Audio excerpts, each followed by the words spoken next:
Hello dear friends, good morning everybody. आज के lecture में गुस्से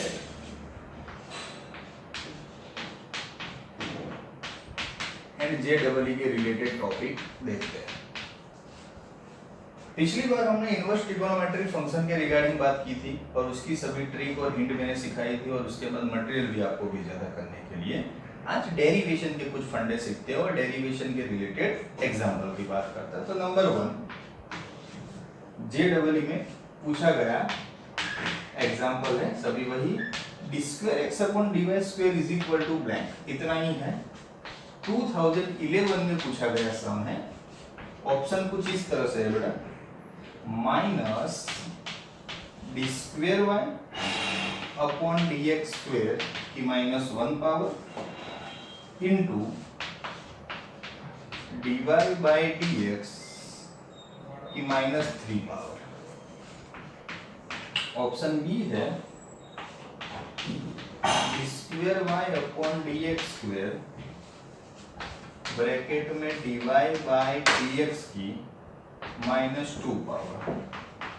ऑप्शन सी है minus again d square Y upon D x square bracket में d y by d x उसकी -3 power. And option D में है D square Y, सभी एक जैसा ही ऑप्शन है, इसीलिए थोड़ा ध्यान देके काम करना है, अदरवाइज कुछ ना कुछ प्रॉब्लम हो जाएगा।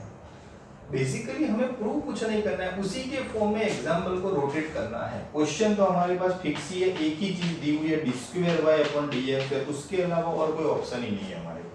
तो उसी में से घुमा फिरा के इस तरह के आंसर लाने पर एक चीज तो तय है कि d square Y upon D x square y का with respect to x derivation हो रहा है। किसका? y का विथ रिस्पेक्ट टू x, वो भी 2 टाइम्स हुआ है फर्स्ट टर्म में।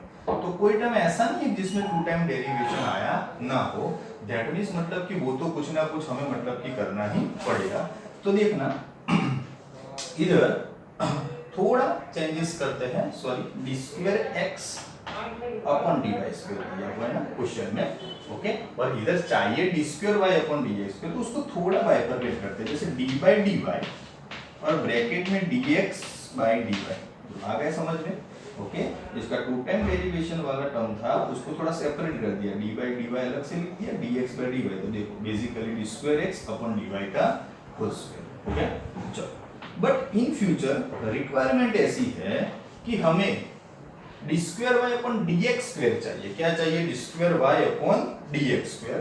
तो देखो एक काम करते हैं कि d by dx with respect to x चाहिए, इसीलिए मैंने यहाँ पे x लिखा, जो है वही का वही लिख देता हूँ। dx से डिवाइड किया तो dx से मल्टीप्लाई किया और नीचे dy तो ऑलरेडी था, ओके। सभी बैलेंस, dy आ गया, dx मल्टीप्लाई एंड कैंसल, बाकी जो चीजें सभी वैसे के वैसे, ओके। थोड़ा आगे dy बाई dx ही, इधर बेटा मैं रेसिप्रोकल के फॉर्म में लिख दूं dy by dx 1 by dy by dx। ऊपर वाला dx कहाँ गया? डिवाइडेशन के डिवाइडेशन, ओके। चलो यहाँ पे dx बाई क्या है? dy, okay. तो उसको भी मतलब कि अभी उल्टा कर दे तो 1 by dy by dx। Complete यहाँ तक? किसी को डाउट? जस्ट इसको रेसिप्रोकल के फॉर्म में कन्वर्ट किया, जो है वही का वही। अब इसको पूरा समझ लीजिएगा कि 1 बाय x हो, क्या हो? 1 बाय x, तो उसका डेरिवेशन क्या होता है? -1 बाय x स्क्वायर, अंडरस्टैंड ना? तो ये पूरा तुम्हारा x ही है, dy बाई dx क्या है? पूरा तुम्हारा x, और with respect to x derivation करना है तो 1 बाय x का होता है -1 अपॉन x स्क्वायर। तो x कौन है? dy बाई dx, तो dy बाई dx का होल स्क्वायर। समझ गए ना? अभी x के फॉर्म में कौन है? dy बाई dx, और dy बाई dx का फिर से करना पड़ेगा, तो फिर से करोगे तो 1 टाइम्स तो है, दोबारा होगा तो d square y upon dx square, ये 2 टाइम्स डेरिवेशन हुआ, क्योंकि सिंगल टाइम था उसका अगेन करो, जैसे y का करते हैं तो dy बाई dx, तो dy बाई dx का d square y upon dx square. चलो ये तो वही के वही फॉर्म में है, लास्ट वाला term 1 upon dy by dx almost हो गया। आगे माइनस, अभी ये D square Y upon D x square वाला टर्म चाहिए था, वो आ गया, और 1 अपॉन ये dy बाई dx कि ऑलरेडी 2 पावर ये 1 पावर और कितनी हो गई 3 पावर हो गई, कितनी हो गई 3। पर ऑप्शन के हिसाब से देखा जाए तो डिवाइडेशन में कुछ नहीं है, तो वो 3 पावर वाला टर्म ऊपर लेके जाते हैं, तो D square Y upon dx square ये ऊपर जाएगा, तो dy बाई dx के पावर में -3। ओके, तो चलो वेरीफाई कर लो कि कौन सा वाला आंसर हमारे लिए सही है। Option c is right. Understand? Okay, simple था। जो टर्म हमें दिया था लाना था d square Y upon d square और दिया था d square x upon D Y square, तो with respect to y derivation था, उसको पहले कन्वर्ट करके विथ रिस्पेक्ट टू एक्स के फॉर्म में ले गए, मल्टीप्लाई डिवाइड करके फिर सॉल्यूशन किया, तो इजीली सम आ गया सभी को सम में। ऐसे कॉम्प्लिकेटेड घुमा फिरा के जेडब्ल्यू में पूछे जाते 2011 में आया हुआ है। अंडरस्टैंड? ओके, दूसरा एक सम ले रहे हैं। दूसरा सम इस तरह का है, जेडब्ल्यू में तो पूछा हुआ है पर थोड़ा सिंपल तरीके का बोल सकते हैं, वो उस सेट में भी आ सकता है, दोनों के लिए कंबाइन। ओके, दिया हुआ है कि y if y is equal to sec bracket में tan inverse x, this is the question, then हमें ढूंढना है dy by dx is equal to ढूंढना है कब, जब at x is equal to 1, x की वैल्यू 1 हो तब dy बाय dx ढूंढना है। ओके, ऑप्शन कुछ इस तरह से है। ऑप्शन ए है 1/√2, ऑप्शन बी है 1/2, ऑप्शन सी है 1 एंड ऑप्शन डी है √2। ये पूछा गया है जेडब्ल्यू मेन की एग्जाम 2013 में बेटा। ओके, चलो y is equal to sec bracket में tan इनवर्स x है। क्या है सेक ब्रैकेट में tan इनवर्स x? थोड़ा सिंप्लीफिकेशन, दोनों वैल्यूएशन है, थोड़ा कॉम्प्लिकेटेड ना हो, इसीलिए हम सपोज करते हैं tan inverse x is equal to theta. That means मैं ऐसा लिख सकता हूं x is equal to tan theta. Understand? tan inverse x is equal to theta, that means x is equal to tan theta. ये तो simple है। Okay, अभी tan theta है, उसको अकॉर्डिंग टू द पाइथागोरस,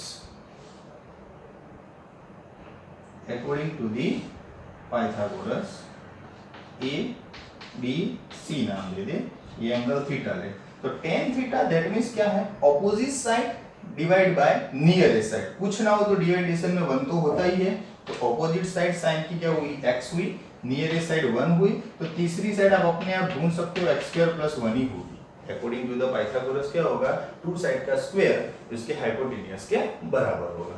तो मेरे को यहाँ tan थीटा मिला, उसके हिसाब से फ्यूचर में जो चाहिए अकॉर्डिंग टू द पाइथागोरस के रूल्स के हिसाब से मिल जाएगा। मेन क्वेश्चन पे आओ। मेन क्वेश्चन था y इज इक्वल टू सेक। ऐसा क्यों किया तो अभी आपको पता चलेगा। ये क्वेश्चन है, क्वेश्चन में हमने क्या सपोज किया था कि भाई tan inverse x is equal to theta, तो अभी सेक थीटा की वैल्यू चाहिए।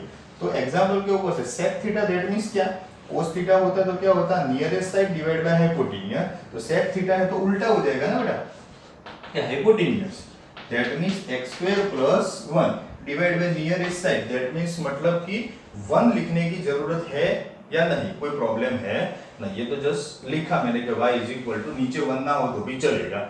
यहाँ पे रिपीट कर दूं तो y इज इक्वल टू हमारी वैल्यू आई x² + 1, डिवाइडेशन में 1 नहीं लिख रहा है, कोई फर्क पड़ेगा नहीं।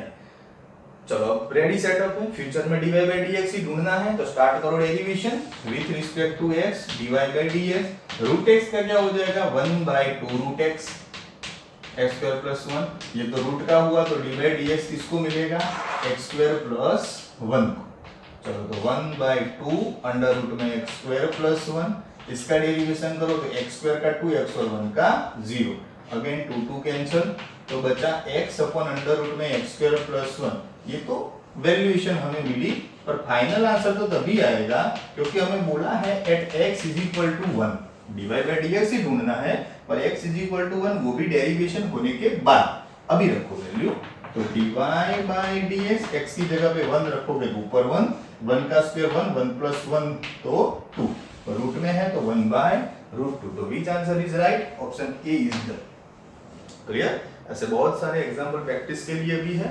मैं वीडियो के बाद आपको मटेरियल भेजूंगा, उसमें पिछली बार जैसे किया था सेक्शन बी को ज़्यादा कॉन्सेंट्रेट कीजिएगा, उसमें काफ़ी सारे प्रैक्टिस किए। उसके अलावा जो पूरा मटेरियल है ना वो सभी प्रैक्टिस वाला ही और पूछा गया ही है पूरा। फिर भी सेक्शन बी के ऊपर ध्यान दीजिएगा, उसमें JEE मेन में ज़्यादा आए हुए हैं और कुछ के लिए तो आपके पास जो मटेरियल है वो सही है। ओके, आज के लिए इतना, थैंक यू।